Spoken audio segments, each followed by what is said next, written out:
للسلاسل التجارية اللي اتخصصت في تجارة المواد والسلع الغذائية والتموينية في مصر تاريخ طويل، وكانت طول الوقت موجودة جنبا إلى جنب مع المجمعات الاستهلاكية المملوكة للدولة. أستاذ محمد، في البداية عايز أعرف من حضرتك تاريخ سلسلة أولاد رجب.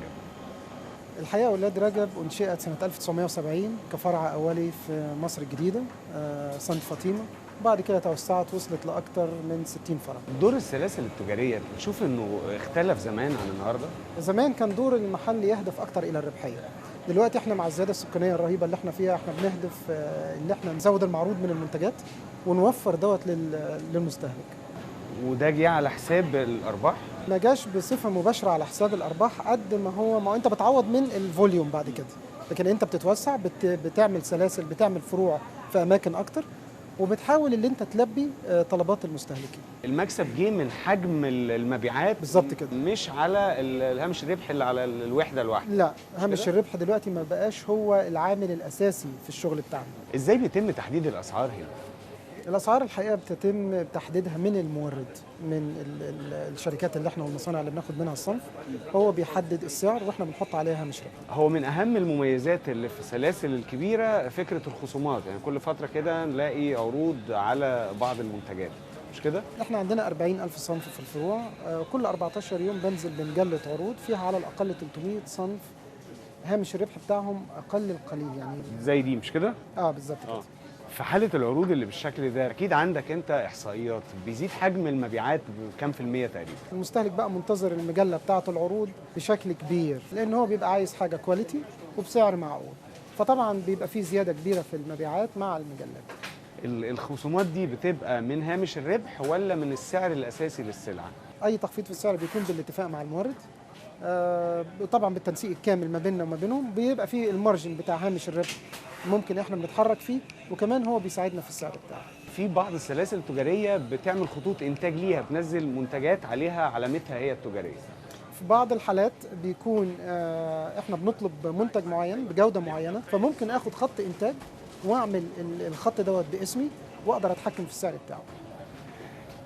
احيانا يبقى فيه تباين في سعر السلعه الواحده، يعني مثلا على سبيل المثال الرز يبقى فيه كيلو ب6، كيلو ب7، كيلو ب10.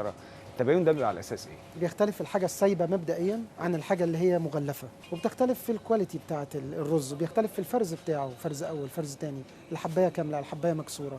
بيختلف كمان على البراند نفسه اللي عامل المنتج دوت، الدعايه والاعلان بتاعه، والكلام ده كله بيحمل على تكلفه المنتج النهائي. استاذ محمد، ازاي بيتم التنسيق بينكم وبين الجهات الحكوميه، وايه هي الجهات اللي بتنسقوا معاها؟ التعاون مع مديريات التموين دائم ومستمر، وخاصة بتبقى في فترات المواسم والأعياد. شايف إنه السلاسل التجارية ممكن تلعب دور حقيقي في ضرب الاحتكار في السوق، في تخفيض الأسعار ومكافحة الغلاء؟ والله احنا دلوقتي حضرتك احنا عندنا دور وطني ودور اجتماعي، اللي احنا بنحافظ على الصناعة بتاعتنا. يعني هي الدايرة بقت كلها متكاملة، سواء السلاسل التجارية أو حتى المصنع اللي بيدينا المنتج بتاعه.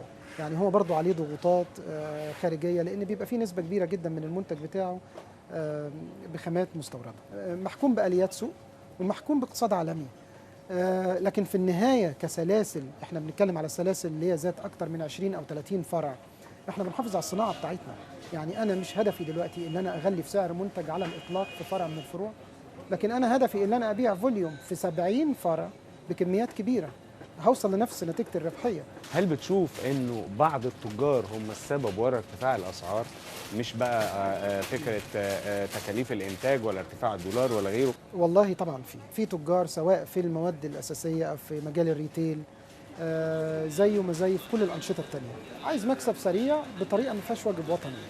أستاذ محمد، لو حبيت تحط روشتة سريعة كده لمكافحة الغلاء والقضاء على الاحتكار. المستهلك بقى ذكي وواعي وعارف مين اللي بيديله المنتج الجيد بسعر معقول. احنا بدورنا قمنا بالواجب دوت، اللي احنا بنحاول نكافح الاحتكار، بحط قيود ومعوقات على ان تاجر يجي ياخد مني ويبيع تاني في السوق، يدخل الفرع ياخد الرز المدعم دوت او اللي احنا منزلينه تقريبا بهامش ربح ضئيل، والناس اللي تبعه بيشتروا الاكياس ديت. احنا عاملين حد مثلا كل فرد 2 أو 3 كيلو. هل المستهلك المصري يقدر ممكن يبقى له دور في مكافحه الغلاء؟ ايه الدور؟ والله انا عايز احنا ما نصدقش كل اشاعه.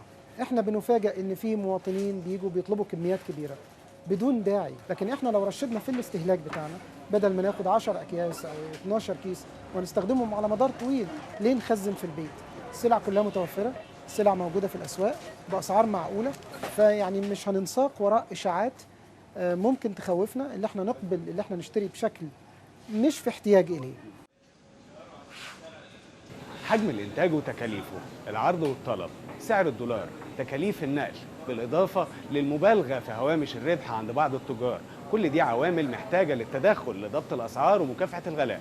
في انتظار ارائكم ومقترحاتكم على صفحات البرنامج على ستريت بالز شو على فيسبوك وتويتر ويوتيوب، واستنونا في حلقه جديده من نبض الشارع.